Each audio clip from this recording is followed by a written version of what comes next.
नमस्कार,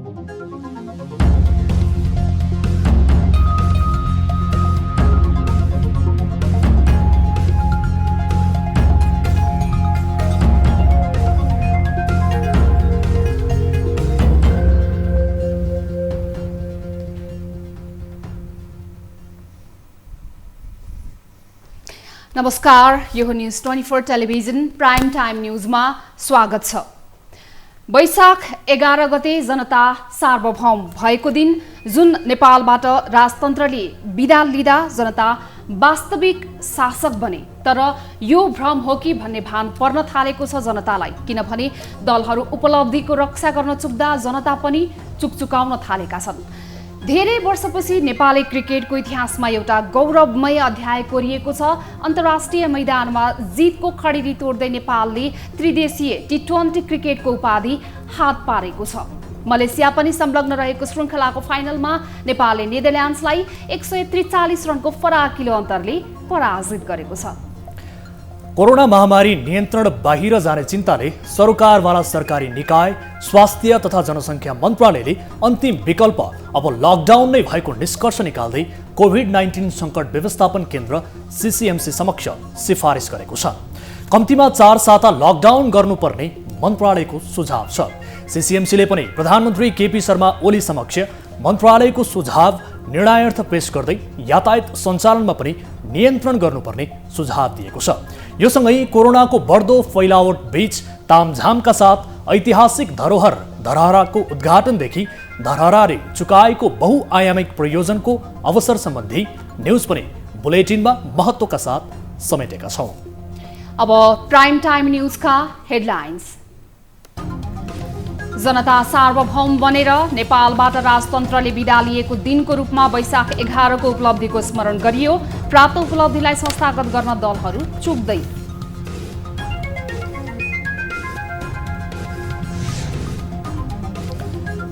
नेदरल्यान्ड्समाथि ऐतिहासिक जित हात पार्दै नेपालले त्रिदेशीय टी20 क्रिकेटको उपाधि उचाल्यो। कोरोना महामारी बीच नेपाली क्रिकेट टोलीले दियो खुसीको सन्देश।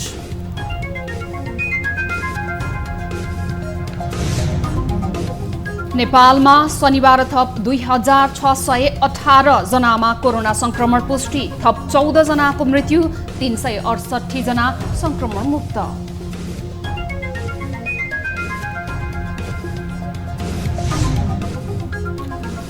कोरोना संक्रमण नियन्त्रण बाहिर गएको भन्दै कम्तीमा 4 साता लकडाउन गर्न स्वास्थ्य मन्त्रालयको सुझाव।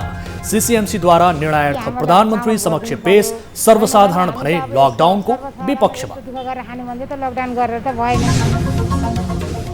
र भारतको विभिन्न राज्यमा लकडाउन हुँदा नेपाल आउने तरकारीको आयात घट्यो। नेपालमा पनि कम उत्पादन भएपछि महँगीसँगै तरकारीको अभाव देखिन थाल्यो।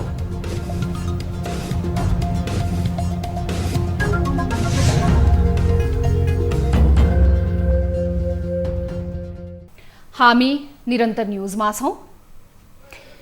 तत्कालीन राजा ज्ञानेन्द्रले राजगद्दी त्याग गरी जनतालाई शक्ति हस्तान्तरण गरेको दिनको सम्झनामा शनिबार 15औं लोकतन्त्र दिवस मनाइएको छ। 2062-63 को जनआन्दोलन मार्फत लोकतन्त्र बहाली भएको दिनको स्मरणमा प्रत्येक वर्ष वैशाख 11 गते लोकतन्त्र दिवस मनाइन्छ।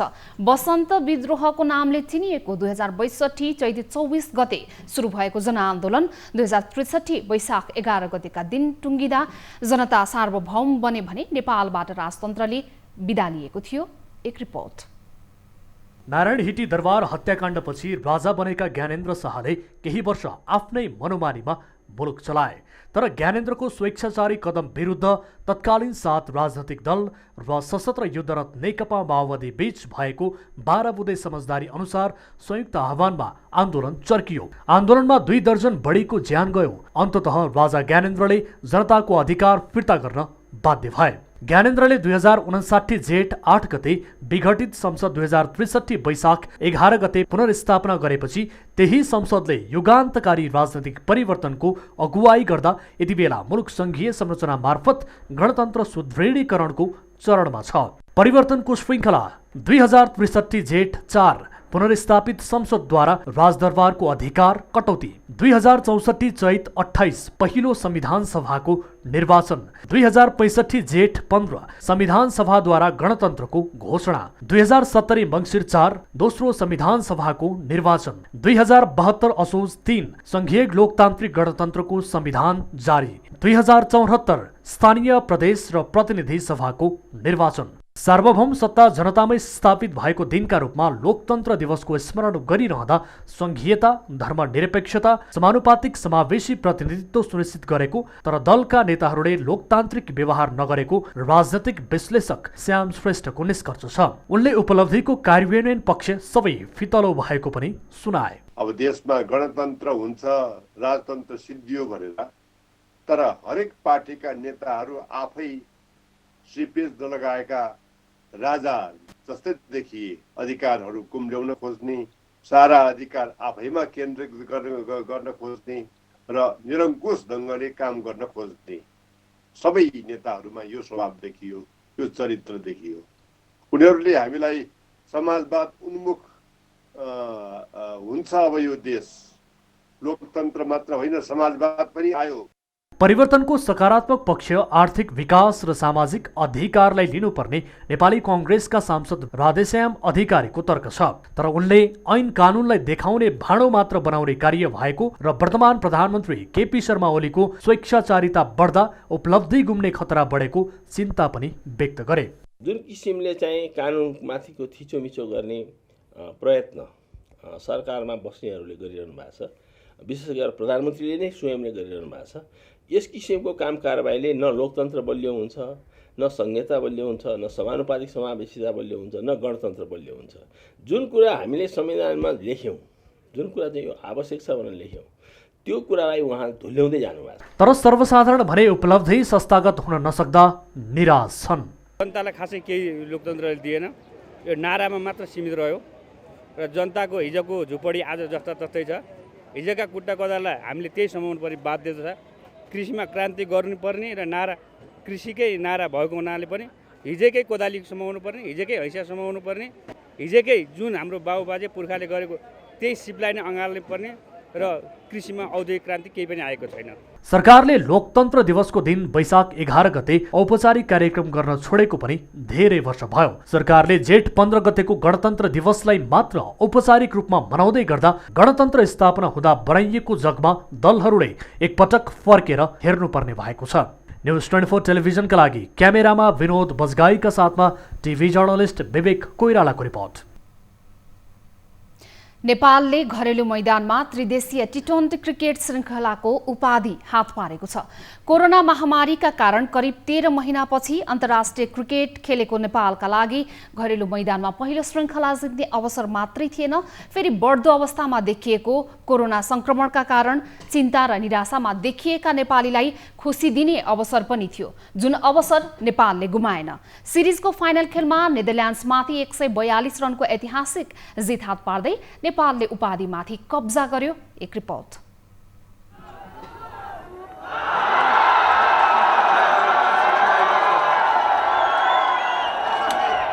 विश्वव्यापी रूपमा फैलिएको कोरोना महामारीको 13 महिनापछि घरेलु भूमिमै आयोजना भएको त्रिदेशीय टी20 श्रृङ्खलाको उपाधि नेपालले जितेको छ। शनिबार त्रिवी क्रिकेट मैदानमा भएको फाइनल खेलमा नेदरल्यान्ड्स विरुद्ध 142 रनको ऐतिहासिक जित नेपालले हात पार्यो। फाइनल खेलमा नेपालले प्रस्तुत गरेको 239 रनको विशाल लक्ष्य पछ्याएको नेदरल्यान्ड्स 17 ओभर 2 बलमा अल आउट हुँदै 96 रन मात्र जोड्न सकेपछि नेपालले सहज जित सहित उपाधि उचाल्यो, जुन नेपालको सबैभन्दा बढी रनको अन्तरको जित समेत हो। यसअघि 2019 डिसेम्बरमा नेपालले 13औं दक्षिण एसियाली खेलकुद सागमा भुटानलाई 141 रनले पराजित गरेको थियो।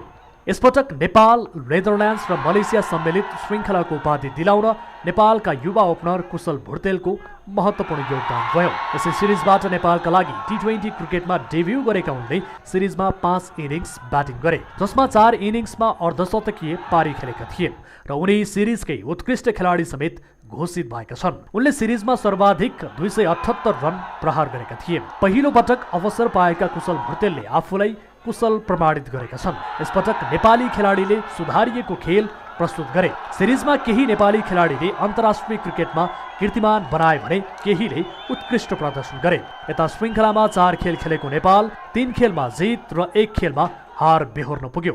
यद्यपि समग्रमा नेपालको प्रदर्शन भने सम्झन लायक रह्यो। धेरै खेलाडीले सिरिजमा सम्झन लायक प्रदर्शन गरे। टी20 अन्तर्राष्ट्रियका 25 खेल मध्येमा 21 इनिङ्स खेलेका उपकप्तान दिपेन्द्र सिंह ऐरीले आफ्नो पहिलो टी20 अन्तर्राष्ट्रिय अर्धशतक पूरा गरे। यता नेपालको बलिङ पक्ष बलियो मानिँदै आएको भए पनि यसपटक ब्याटिङ पक्षमा पनि बलियो उपस्थिति नेपालले देखायो। धर्मरायको नेपाली क्रिकेटको ब्याटिङमा मुख्य कमजोरी नै ओपनिङ जोडी थियो, तर लामो समयपछि नेपाली टोलीले एक उत्कृष्ट ओपनिङ जोडी पाएको छ। डेब्यू खेलमा नै ओपनिङ जोडी द्वय कुशल भर्तेल र आसिफ शेखले 116 रनको साझेदारी गर्दै नेपाललाई उत्कृष्ट सुरुवात दिलाएका थिए। त्यसपछिका खेलमा पनि यो जोडीले नेपाललाई उत्कृष्ट सुरुवात दिलाए। पछिल्ला खेलहरूमा ओपनिङ जोडीको उत्कृष्ट सुरुवात र टप अर्डरका ब्याट्सम्यानले राम्रो प्रदर्शन गर्दा नेपालले आफ्नो ब्याटिङ लाइन सुधारिएको सङ्केत देखाएको छ। रिकर्डात्मक सिरिजका सुरुवाती 2 खेलमा लक्ष्य पछाएको नेपालले निर्धारित ओभर अगावै 9 विकेटको जित निकालेको थियो। त्यसै पनि नेपालका लागि यो श्रृङ्खला धेरै दृष्टिकोणबाट महत्त्वपूर्ण मानिएको थियो। कोरोना संक्रमणका कारण चिन्ता र निराशमा रहेका नेपालीलाई उपाधिसँगै नेपाली क्रिकेट टोलीले खुसी दिएको छ। टिभी जर्नलिस्ट वीरेन्द्र जैरूको रिपोर्ट। कोरोना महामारीका बीच सम्पूर्ण रूपमा निर्माण कार्य सम्पन्न नहुँदै निकै होहल्ला र तामझामका साथ आज प्रधानमन्त्रीबाट उद्घाटित धरहरा चढ्न सर्वसाधारणले अझै 8 महिना कुर्नुपर्नेछ। एक रिपोर्ट। प्रधानमन्त्री केपी शर्मा ओलीले शनिबार पुनर्निर्मित धरहराको उद्घाटन गर्न हतारो गरे, त्यो पनि आफैले बनाएको स्वास्थ्य मापदण्ड उल्लङ्घन गरेर। सरकारले कोरोना संक्रमणको जोखिम नियन्त्रण गर्न काठमाडौँ लगायतका शहरमा 25 जना भन्दा बढी भेला हुन नपाइने निर्देशिका जारी गरेको छ। तर उद्घाटन समारोहमा सरकारका मन्त्री लगायत सयौंको सहभागिता थियो। शनिबार धरहरा उद्घाटन समारोहमा सरकारी पक्षबाटै जनस्वास्थ्य मापदण्डको गम्भीर उल्लङ्घन भएको छ। कोरोना संक्रमणको जोखिम रहेको बेला भर्चुअल माध्यमबाटै उद्घाटन गर्न सकिने भए पनि प्रधानमन्त्री ओली लावा लस्कर सहित पुगेर धरहराको उद्घाटन गरे। त्यसो त कोरोनाको संक्रमण यति विघ्न नहुँदा पनि करिब 3 साता अगाडि ओलीले बालुवाटारमै बसेर 164 वटा सडकको स्विच थिचेर उद्घाटन गरेकै हुन्।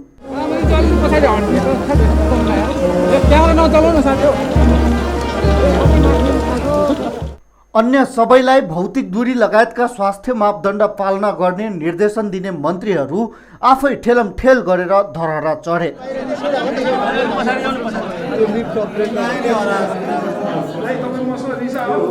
धरहरा निर्माणको कार्य पूर्ण रूपले सम्पन्न भइ नसकेकोले सर्वसाधारणको लागि खोलिएको छैन। यद्यपि शनिबार धरहरा चढ्न पाउनेले भने खुसी व्यक्त गरे। एउटा चाहिँ उदाहरण चाहिँ यो धरहरा बनेको छ र आम नेपाली जनताको चाहिँ के अरे सपनाको विषय, आम नेपाली जनताले चाहिँ देखेको सपना आज साँच्चै नै पुरा भएको छ। यति आएर माथि हेर्दाखेरि त्यसै पनि आनन्दको महसुस भयो।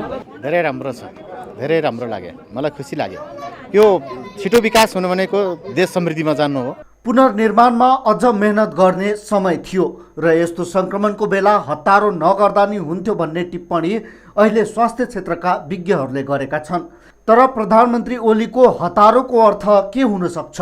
यो छर्लङ्ग छ, पाइला पाइलामा सस्तो लोकप्रियता कमाउनु र आफूले गरेको हो भनेर देखाउनु। 2072 सालको भूकम्पले धर्मरायको ऐतिहासिक धरोहर धरहरा फेरि ठडिएको छ। काठमाडौँमा धरहरा निहाल्न पाए पनि सर्वसाधारणले धरहरामा उभिएर काठमाडौँ निहाल्न केही समय प्रतीक्षा गर्नुपर्ने छ। क्यामेरामा कान्छु डङ्गोलको साथमा प्रशान्त ठाकुर, काठमाडौँ। नेपालमा शनिबार थप 2618 जनामा कोरोना पुष्टि भएको छ। देशभर गरिएको 7525 PCR परीक्षणका क्रममा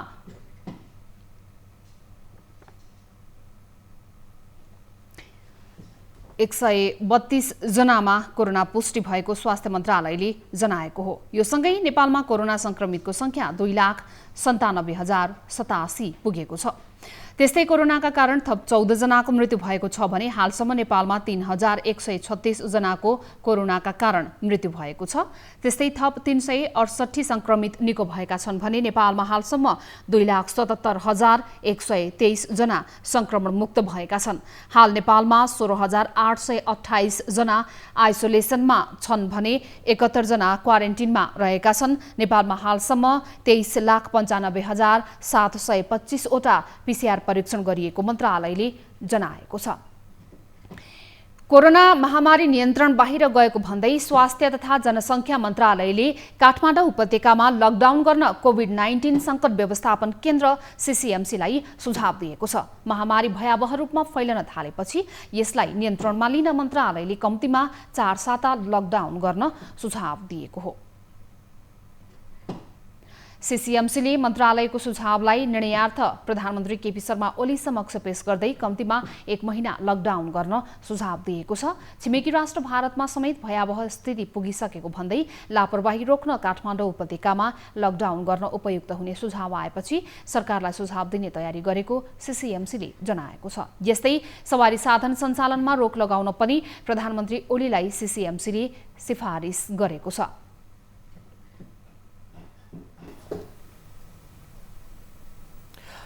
हामी निरन्तर न्युजमा छौं। कोरोना भाइरसको संक्रमितको संख्या दिनानुदिन बढिरहेको छ। कोरोना महामारी नियन्त्रण बाहिर गएको भन्दै स्वास्थ्य मन्त्रालयले काठमाडौँ उपत्यकामा लकडाउन गर्न सुझाव दिएको छ। तर काठमाडौँवासी सर्वसाधारणले भने लकडाउनको विकल्प खोज्न र लकडाउन नै गर्ने हो भने रोजीरोटीको व्यवस्था गरिदिन आग्रह गरेका छन्। हेरौँ यस बारेमा आम सर्वसाधारण के कस्तो प्रतिक्रिया दिन्छन् त। कोरोना भाइरसको संक्रमण दिनानुदिन बढिरहेको छ। यसै बारेमा हामीले चाहिँ अब नेपालमा लकडाउन कतिको जरुरी छ या छैन भनेर आम नेपाली सर्वसाधारणको प्रतिक्रिया लिएको थियौँ। हेरौँ आम सर्वसाधारणले के भन्छन् त यस बारेमा। पहिला लकडाउन हुँदाखेरि हाम्रो 6 महिना 7 महिनामा चाहिँ सबै न कोठा भाडा छुट पायो न हामीले चाहिँ ब्याङ्कको छुट पायो। ब्याङ्कले चाहिँ 5,000 पछि खुलिसकेपछि पनि एकैचोटि पैसा हाल्नुपर्छ भन्यो। न त 5,000 10,000 गरेर दिन्छु भन्दा पनि मानेन। अब त लकडाउन गर्यो भने सरकारले पुरा जिम्मा लिनुपर्छ अनि मात्र लकडाउन गर्नुपर्छ। हामी त अब काम गरेर खाने मान्छे हो होइन। अब काम गरेर कि हामीलाई अब चामल भरिदिनु पर्यो होइन भने हामी त अब सर्वसाधारण यस्तो दुःख गरेर खाने मान्छे त लकडाउन गरेर त भएन। हामीले त गर्नु मान्दैन।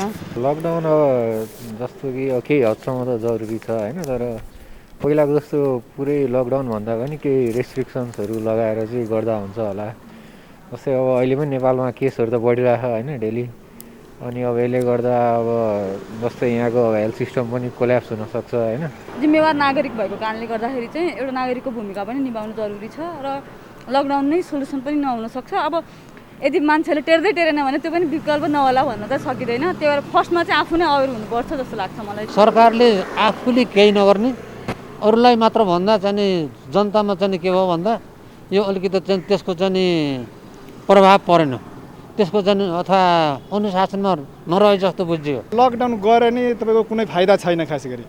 किनभने अब यिनीहरू खास गरी यो के छ भन्दाखेरि तपाईँको औषधि मात्रै त्यो आउनु पर्यो कि बाहिर जहाँबाट उपलब्ध हुन्छ त्यहाँबाट औषधि मात्रै ल्याइदिनु पर्यो।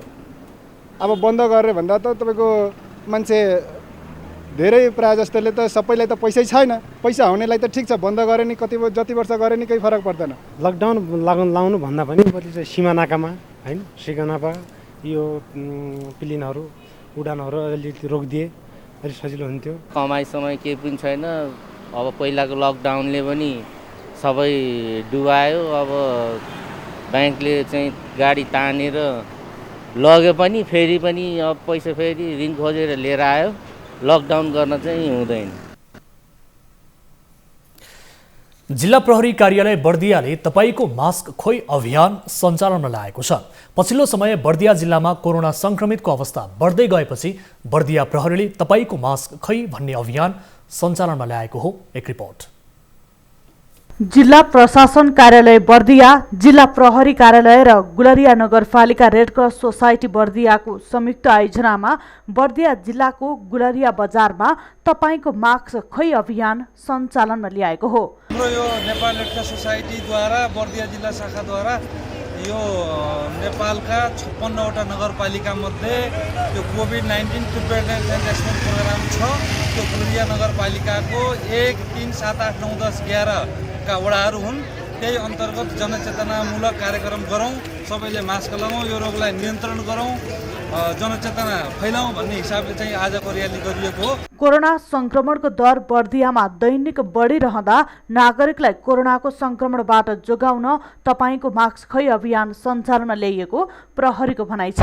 बर्दिया पनि यसको संक्रमण दर उच्च रहेको कारणले गर्दा हामीले चाहिँ सर्वसाधारणहरूलाई मास्क लगाउनुपर्छ, हात धुनुपर्दछ र कोभिड प्रोटोकल चाहिँ पालना गर्नुपर्छ भन्ने सन्दर्भमा अवेरनेस जगाउनको लागि हामीले यो र्याली निकालेका छौँ र यसबाट चाहिँ सम्पूर्ण चाहिँ बर्दियावासीहरूले यसबाट अलिक लेसन लर्न गरेर चाहिँ सुरक्षित हुनको लागि हामी आग्रह गर्दछौँ। संक्रमणको जोखिम बढेसँगै बर्दियामा जनस्वास्थ्यको मापदण्ड पालना गराउन सक्रियता देखाएको छ।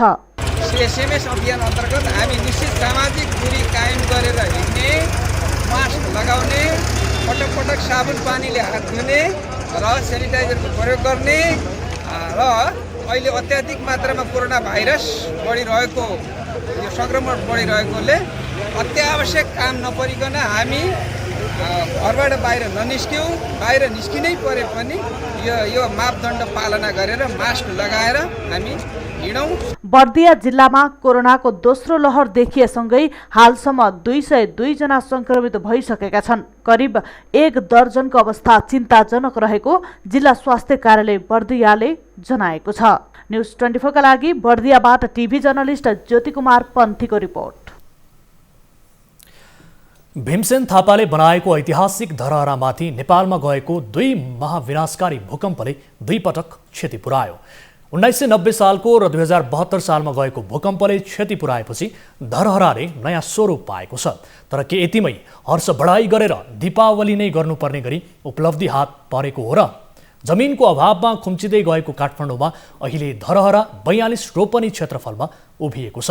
त्यही धरहरालाई अझ बहुआयामिक प्रयोजनका लागि पनि प्रयोग हुने गरी बनाउने अवस्था भने अब टुङ्गिएको छ। एक रिपोर्ट। हाल निर्माण भएको धरहरा ऐतिहासिकसँगै आधुनिक रहेको दावी गरिएको छ। यो सँगै धरहरा कति आधुनिक भनेर बहस पनि सुरु भएको छ। शनिबार धरहराको उद्घाटन गर्दै प्रधानमन्त्री केपी शर्मा ओलीले हाल निर्माण भएको धरहरा मौलिकता झल्किने र आधुनिकता टल्किने दावी गरे। मै बनाउँछु मेरो धरहरा अभियान अन्तर्गत हरेक नागरिकले आफ्नो तर्फबाट गर्ने योगदानबाट नै हामी धरहरा बनाउँछौँ भन्ने अभियान थालेको थियो। तर त्यो अभियान त्यस रूपमा अगाडि जान सकेन।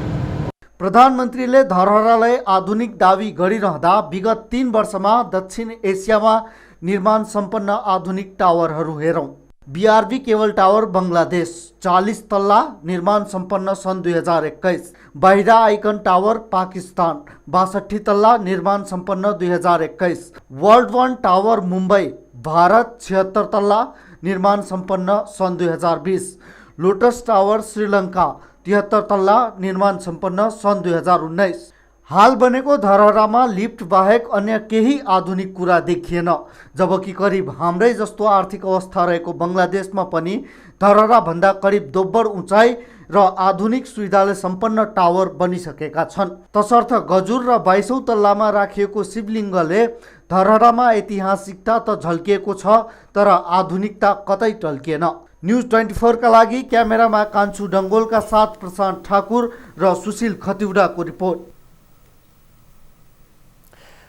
नेपाली कांग्रेस केन्द्रीय कार्यसमितिको बैठक यही वैशाख 13 गते दिउँसो 2 बजे बस्ने भएको छ।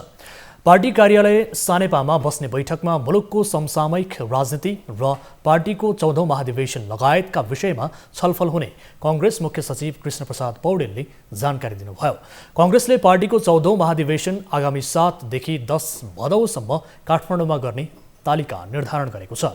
महाधिवेशनका लागि पार्टीको गाउँ नगर ओडा अधिवेशन आगामी 20 असारमा, गाउँ नगरपालिका अधिवेशन असार 22 र प्रदेशसभा क्षेत्रीय अधिवेशन असार 25 गते निर्धारण गरिएको छ।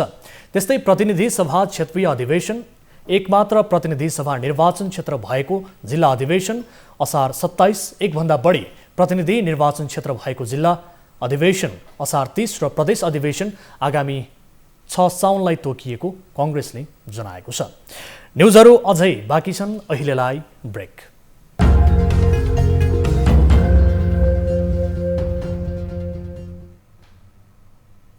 हामी निरन्तर न्युजमा छौं।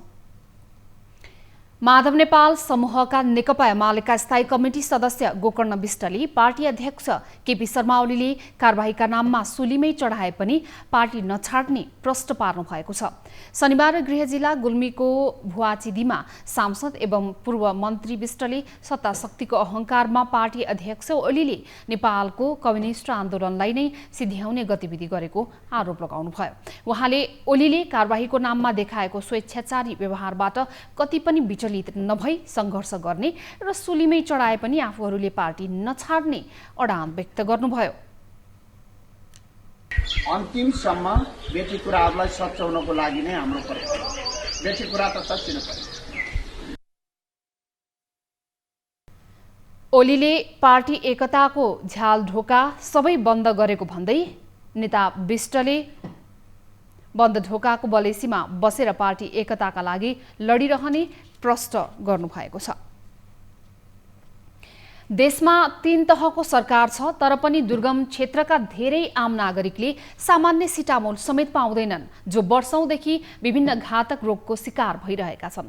यस्तै स्वास्थ्यको पहुँचमा नपुगेका नागरिकलाई स्वास्थ्यको पहुँचमा ल्याउन व्यावसायिक डाक्टरहरूले स्थापना गरेको सामाजिक संस्था हो एक एक पाइला नामक गैर सरकारी संस्था, जसले दुर्गम क्षेत्रका आम नागरिकलाई स्वास्थ्य सेवा दिएर नेपालको स्वास्थ्य क्षेत्रमा ठूलो टेवा पुर्याउँदै आएको छ। एक रिपोर्ट। कर्णाली, सुदूरपश्चिम जस्ता देशका दुर्गम क्षेत्रका नागरिकले सरकार भएको अनुभूति गर्न समेत पाएका छैनन्, जो बिरामी हुँदा सामान्य सिटामोल समेत पाउँदैनन् अनि कतिपय त पुराना रोग पालेर बसेका छन्।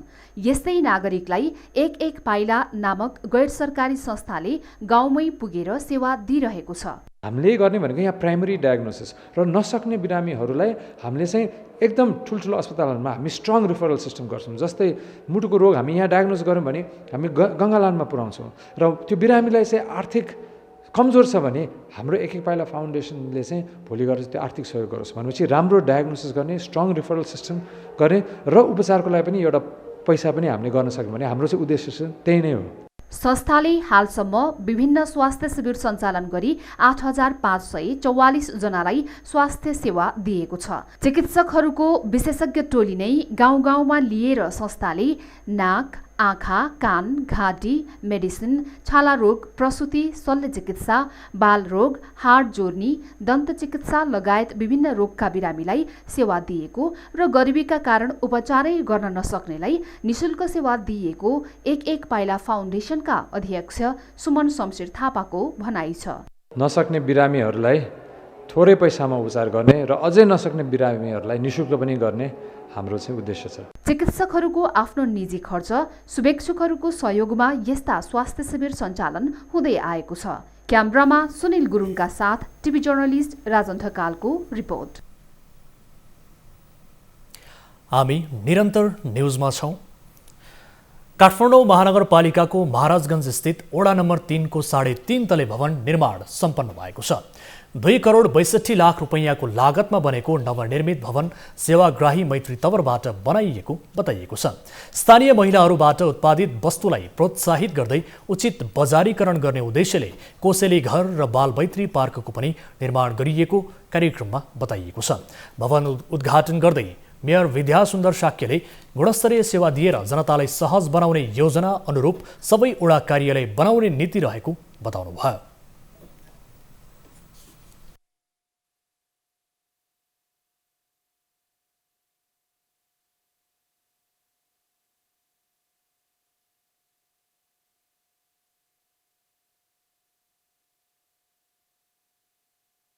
तिनै तहका बीचमा समन्वयकारी भूमिका कायम गरेर एक आपसमा प्रतिद्वन्दी होइन, एक आपसका सहयोगको रूपमा अगाडि बढ्नुपर्छ। हामी नमिलिकन अगाडि बढ्न सक्दैनौँ। द्वन्द्वले हामीलाई विस्थापित गर्न सकिन्छ, तर हामीको एकता र सहकार्यले हामीले नचाहेको कुरा पनि हामीले प्राप्त गर्न सक्छौँ। त्यसको लागि हामी मिलेर जानुपर्छ भनेर हामी अगाडि बढ्न कोसिस गरिरहेका छौँ। अहिलेसम्म काठमाडौँ महानगरपालिकाले सङ्घीय सरकार र प्रदेश सरकारबाट प्रशस्त हामीले सहयोग पाइरहेका छौँ, समन्वयकारी भूमिका खेलिरहेका छौँ। साक्यले हरिभवनलाई बागदरबार भन्दै सम्पदाका नाममा विरोध गर्नेहरूको ढिपीले काम सुरु हुन नपाएको गुनासो पनि गर्नुभयो।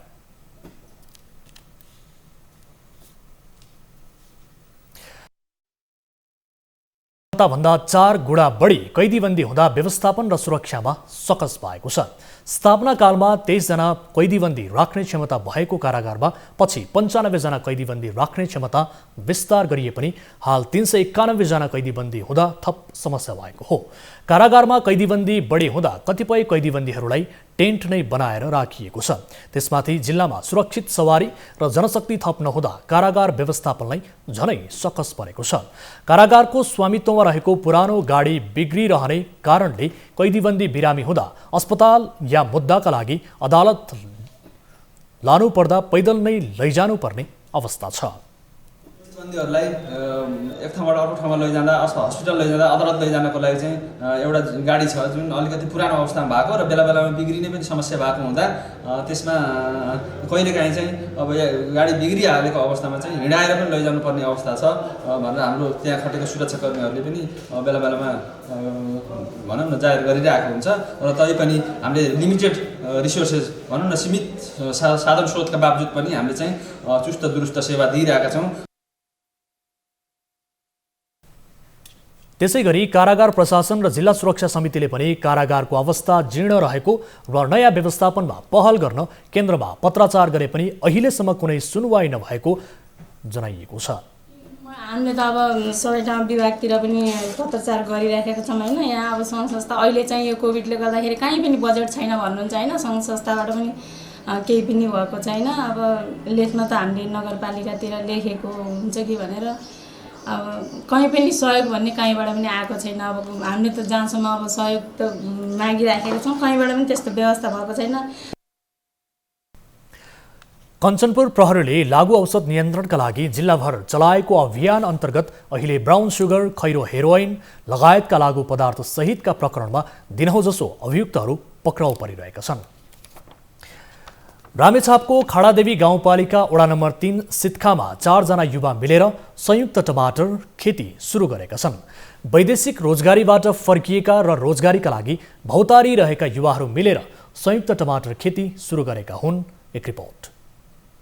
रामेछापको खाडादेवी गाउँपालिका वडा नम्बर 3 सितखाका रमेश लामा धेरै पैसा कमाउने सपना बोकेर कतार पुगे, तर त्यहाँ भने जस्तो कमाई नभएपछि गाउँमै आएर केही गर्ने सोच बनाएर घर फर्किए। यता अक्षय कुमार खत्री पैसा कमाउनका लागि विदेश जाने चक्करमा थिए। रमेश लामा कतारबाट घर फर्किएपछि अक्षय कुमारको विदेश जाने सोच बदलियो र 4 जना युवाहरू मिलेर मिलिजुली कृषि तथा पशुपक्षी फार्म दर्ता गरी संयुक्त टमाटर खेती सुरु गरे।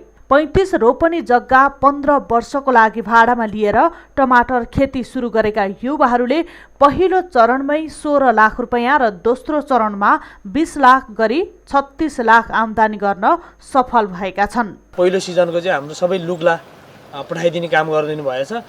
त्यहाँनिरबाट खबर के आयो भन्दा यो टमाटर फेरि पनि हामीलाई चाहियो भन्ने खालको उहीँबाट पनि हामीलाई खबर आइदियो, किनभने यो टमाटर चाहिँ थोरै समयभन्दा अलि लामो समयसम्म टिक्ने र नबिग्रिने गर्दाखेरि टमाटर पनि एकदम राम्रो भन्ने कुरो उहाँहरूले गरिदिनु भयो। हामीलाई त्यसमा पनि खुसी बढिरहेको छ। स्थानीय सहकारीबाट 20 लाख रुपैयाँ ऋण लिएर 32 लाख रुपैयाँको लगानीमा सुरु गरिएको टमाटर खेतीले पहिलो र दोस्रो चरणमै राम्रो आम्दानी गर्दै ऋण चुक्ता गरेपछि युवाहरू उत्साहित भएका छन्। बिना विषादी गाई वस्तुको मल प्रयोग गरेर उत्पादन गरिएकोले टमाटर टिपेपछि पनि लामो समयसम्म नकुहिने भएकाले बजारको माग समेत बढेको छ। विदेशमा गर्ने दुःख आफ्नै गाउँमा गर्ने हो भने विदेशको जति नै कमाई गर्न सकिने युवाहरूको भनाइ छ। सरकारले कृषि क्षेत्रमा गरेको लगानी दुरुपयोग भइरहेको भन्दै सरकारले अनुदान भन्दा आफूहरूलाई ऋण दिए पुग्ने उनीहरू बताउँछन्। युवाहरूलाई सहुलियत दरमा ऋण दियोस्, अनुदान परेन, ऋण दिए पुग्छ कि सहुलियत दरमा ऋण दिए भने युवाहरूलाई यहीँ गर्न सकिन्छ होला। अब त्यहाँ 2 वर्ष गएर 2 वर्ष अब झिल्की बनेर आएर त भएन, अब सदाभर झिल्की बन्नु सक्नु पऱ्यो नि।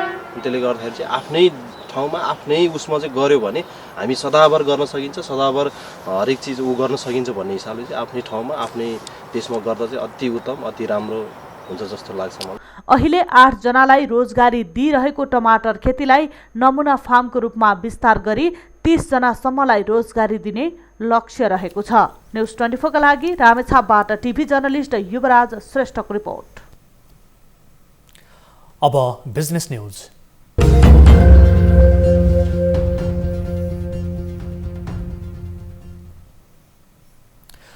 कालीमाटी तरकारी बजारमा मौसमी र बेमौसमी तरकारीजन्य वस्तुको आपूर्ति 50 देखि 90% भारतबाट आयात हुने गरेको छ। पछिल्लो पटक आन्तरिक उत्पादनमा कमी आएपछि बजारमा तरकारीजन्य वस्तुको मूल्य गत वर्षको भन्दा बढेको छ। भारतका विभिन्न प्रदेशमा कोरोनाको महामारी र लकडाउन भएका कारण यो वर्ष तरकारीको आपूर्तिमा कमी आएको जनाइएको छ। एक रिपोर्ट। चालू आर्थिक वर्षमा तरकारी तथा फलफूलजन्य वस्तुको आयात गत वर्षको भन्दा घटेको र आन्तरिक उत्पादनमा पनि कमी आउँदा बजारमा तरकारीजन्य वस्तुको मूल्य बढेको हो। बजारमा गत वर्षभन्दा तरकारीको आपूर्तिमा कमी आएको कालीमाटी फलफूल तथा तरकारी बजार विकास समितिले जनाएको छ। कालीमाटी फलफूल तथा तरकारी बजार विकास समितिका अनुसार काठमाडौँ उपत्यकामा करिब 98% फलफूल भारतबाट भित्रिने गर्छ। त्यसैगरी मौसमी तरकारी सिमी, बोडी, घिरौला, परवल, आलु, प्याज, गोलभेडा, घिरौला, कागती लगायतका तरकारी पनि 90% भन्दा बढी भारतबाट भित्रिने गर्छ। चीनबाट करिब 2% स्याउ लगायतका फलफूल भित्रिने गर्छ। ताजा तरकारी भारतको उत्तर प्रदेश र पश्चिम बंगाल लगायतका ठाउँहरूबाट नेपाल भित्रिने गरेको छ। यो वर्ष कालीमाटी तरकारी बजारमा आन्तरिक उत्पादनको आपूर्ति गत वर्षको भन्दा कम छ।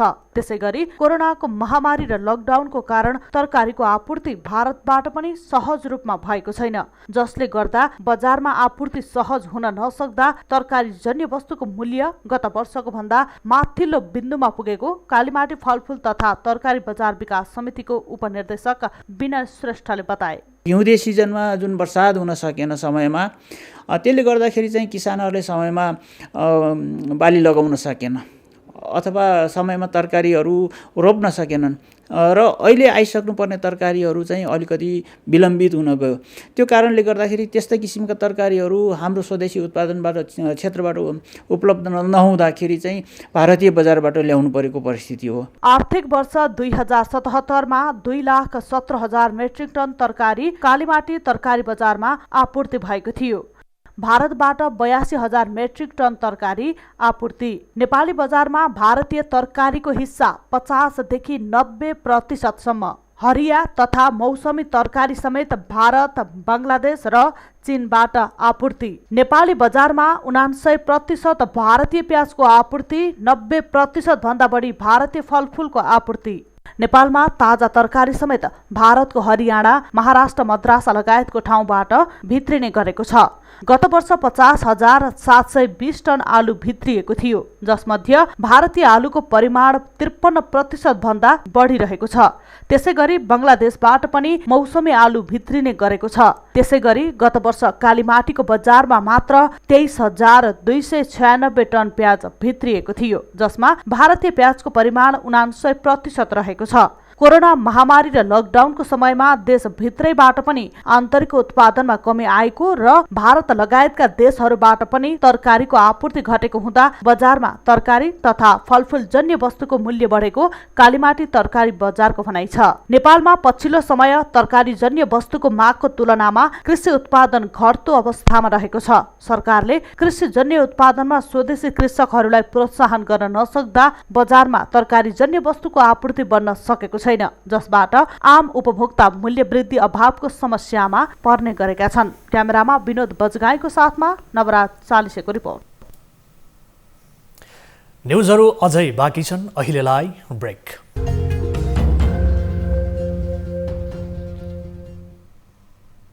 हामी निरन्तर न्युजमा छौं। अब एउटा रोचक प्रसङ्ग।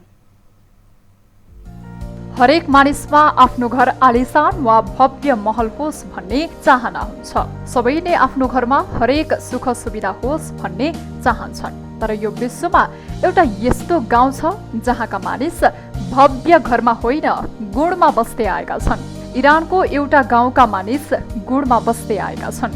उनीहरूको घर घर जस्तो होइन चराको गुण जस्तो देखिन्छ र त्यो पनि 2-4 वर्ष वा 1 दशक अघिबाट होइन, विगत 700 वर्षदेखि उनीहरू चराको गुण जस्तो घरमा बस्दै आएका छन्। इरानको कन्दोपन गाउँका मानिसको घर चराले झैँ गुण जस्तो घर बनाएर बस्ने गर्दछन्। उनीहरूको घर मात्र होइन परम्परा रहनसहन पनि अद्भुत छ। खासमा वर्षौं पहिले यहाँ मङ्गोलको आतंक थियो। मङ्गोलको हमलाबाट बच्न उनीहरूका पूर्वजले लुक्न ज्वालामुखी चट्टानलाई खनेर यस्ता घर बनाए। पछि यही घर उनीहरूको स्थायी घर भयो। यसैको निरन्तरता स्वरूप यो गाउँका घर विश्वभर चर्चित बनेका छन्। अब प्राइम टाइम न्यूज सक्नु अघि अहिलेसम्मका हेडलाइन्स फेरि एकपटक। जनता सार्वभौम बनेर नेपालबाट राजतन्त्रले बिदा लिएको दिनको रूपमा वैशाख 11 को उपलब्धिको स्मरण गरियो। प्राप्त उपलब्धिलाई संस्थागत गर्न दलहरू चुक्दै।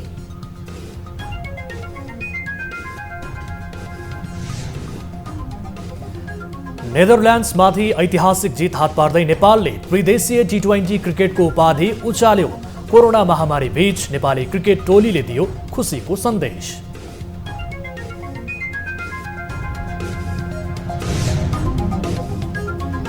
नेपालमा शनिबार थप 2618 जनामा कोरोना संक्रमण पुष्टि, थप 14 जनाको मृत्यु, 368 जना संक्रमण मुक्त।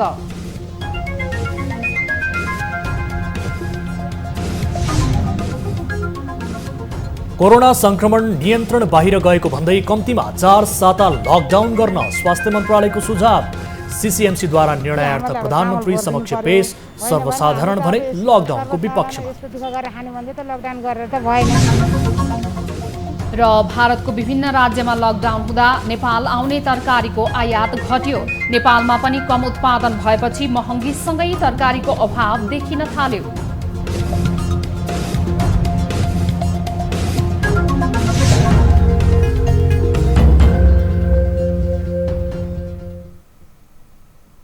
प्राइम टाइम न्यूज अहिलेलाई यति नै। जाँदा जाँदै ताली र गालीका लागि हामीले सोधेको प्रश्न, कोरोना महामारी नियन्त्रणको लागि आवश्यक तयारी गर्न सरकार चुकेकै हो भन्नेले तालीमा र होइन भन्नेले गालीमा हाम्रो पात्रको एप मार्फत भोट गर्न सक्नुहुनेछ।